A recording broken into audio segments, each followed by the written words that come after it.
महिला आरक्षण विधेयक संसदेमध्ये पास होणार आहे। पंतप्रधान नरेंद्र मोदीजींच्या नेतृत्वामध्ये महिलांना आरक्षण देण्याचं काम पहिल्यांदा या देशाच्या इतिहासामध्ये होतं, जे काँग्रेसला कधीही जमलं नाही, इतर कुठल्याही पक्षाला जमलं नाही, ते भारतीय जनता पार्टी करते। आणि आज संजय राऊत पुन्हा एकदा तोंडावर पडणार आहेत, कारण महिला आरक्षण विधेयक हे लोकसभेमध्ये त्यानंतर राज्यसभेमध्ये बहुमतानं मंजूर होईल। संजय राऊत तुम्हाला तोंड दाखवायला जागा देखील मिळणार नाही। तुम्ही महिलांना विरोध करतायत, महिला आरक्षणाला विरोध करतायत, ज्या महिलांचं प्रतिनिधित्व लोकसभेमध्ये 33% होणार आहे त्याला विरोध करतायत। जनता आणि महिला तुम्हाला याबद्दल माफ करणार नाहीत। संजय राऊत, तुम्हाला इतकंच सांगायचंय की तुम्ही ज्या पद्धतीनं विधान परिषदेच्या निवडणुकीबद्दल भाष्य करतायत, विधान परिषदेच्या निवडणुकीमध्ये काँग्रेस दावा करणार आहे, कारण मागच्या वेळेला राष्ट्रवादीला संधी मिळाली।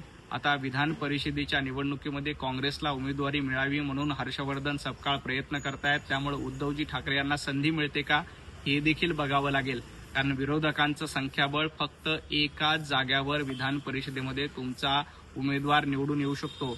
उद्धवजी ठाकरे यांनी विधान परिषदेमध्ये नेमके काय केलं हे महाराष्ट्रानं बघितलंय। कधीतरी आमोशा पुणवेला विधान परिषदेमध्ये यायचं आणि जनतेचा एकही प्रश्न मांडायचा नाही, अशा पद्धतीची उद्धवजींची कारकीर्द होती। त्यामुळे उद्धवजींना परत एकदा महाविकास आघाडी संधी देते का हे देखील बघावं लागेल। आणि संजय राऊतांची इच्छा नाही की विधान परिषदेला उद्धवजींना संधी मिळावी, कारण आता विधान परिषद उद्धवजींना दिली तर राज्यसभा संजय राऊतांना मिळणार नाही। त्यामुळे महाविकास आघाडी आता काँग्रेस दावा करणार आहे या विधान परिषदेवर। संजय राऊत, बघा पुढे काय होतं। लाडक्या बहिणीच्या विरोधात सातत्यानं उभाटा गट महाविकास आघाडी भूमिका घेते। आज संजय राऊत काय म्हणतायत की लाडक्या बहिणीचे पैसे बंद करा। संजय राऊत, तुम्हाला लाज वाटली पाहिजे। लाडक्या बहिणीला सन्मान निधी मिळतो आणि या सन्मान निधीच्या माध्यमातून लाडक्या बहिणी स्वतःच्या पायावर सन्मानानं जगतायत आणि तुम्ही आज सांगतायत की लाडक्या बहिणीचे पैसे बंद करा। अशा पद्धतीनं लाडक्या बहिणीचे पैसे बंद करा ही मागणी तुम्ही करतायत। तुम्हाला या लाडक्या बहिणी माफ करणार नाहीत। विधानसभेला लाडक्या बहिणीने तुम्हाला हात दाखवला, महापालिकेला लाडक्या बहिणीने तुम्हाला तुमची जागा दाखवली। आता अशा पद्धतीनं लाडक्या बहिणीचे पैसे बंद करा ही मागणी संजय राऊत आणि उभाटा गट करते। संजय राऊत, येणाऱ्या काळात देखील या लाडक्या बहिणी तुम्हाला माफ करणार नाहीत, कारण जे जे लाडक्या बहिणीच्या विरोधात जातात त्यांना धडा शिकवण्याचं काम यापूर्वी महाराष्ट्रामध्ये लाडक्या बहिणींनी केलंय। आता संजय राऊतांची वेळ आहे। भारतीय जनता पार्टीचे अंतरंग काय आहेत हे सांगण्याच्या भानगडीमध्ये संजय राऊतांनी पडू नये। संजय राऊत, तुमचे अंतर्वस्त्र काढण्याचं काम जनतेनं विधानसभेच्या निवडणुकीत केलं, महापालिकेच्या निवडणुकीमध्ये केलंय।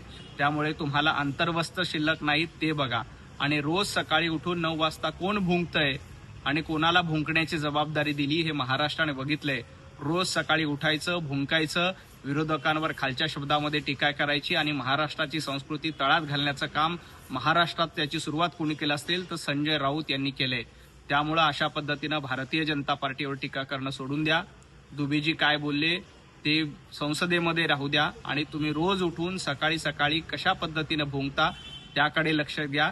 जनतेनं तुमचे अंतर्वस्त्र काढलीत ते बघा।